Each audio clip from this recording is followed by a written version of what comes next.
La clôture de la phase ou du projet, elle est matérialisée par l'acceptation formelle par le client, c'est-à-dire les éléments en suspens sont finalisés, le document d'acceptation finale est signé par le client.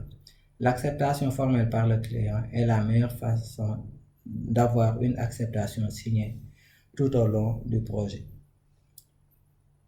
Un conseil, à chaque fois que vous aurez atteint un jalon ou livré un groupe de lots de travail, demandez une acceptation signée.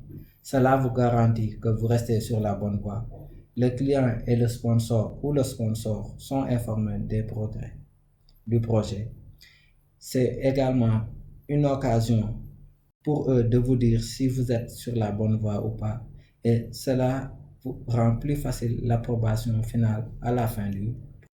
Alors, pour cette phase toujours, nous avons besoin de l'acceptation formelle par le chef de projet.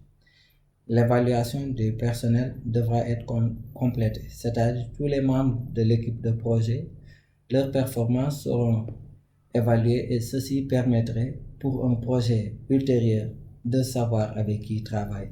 Également, les rapports budgétaires sont complétés. Il est important de clôturer l'ensemble des contrats, donc évaluer les résultats, payer, c'est-à-dire solder les reliquats, les documents d'approbation finale pour les fournisseurs également, ou attestation de services faits. Alors, les leçons apprises également, c'est-à-dire les réunions en interne ou externe, les variations par rapport aux références de base, de même que les actions correctives devront être documentées. Il s'y ajoute également la nécessité de réviser les résultats de la gestion des risques, de catégoriser suivant les résultats positifs et négatifs et de documenter. Il est fortement recommandé d'identifier les leçons apprises tout au long du projet et pas seulement à la fin. Enfin, célébrer la clôture du projet. La célébration ne doit pas forcément être une grande fête, quelque chose de grandiose, mais célébrez-le avec les membres de votre équipe afin qu'ils se sentent impliqués et qu'ils comprennent clairement que c'est la fin du projet. La motivation sera ainsi beaucoup plus forte pour le prochain projet. C'est l'occasion également de célébrer avec les membres de l'équipe et aussi de tourner la page pour ce.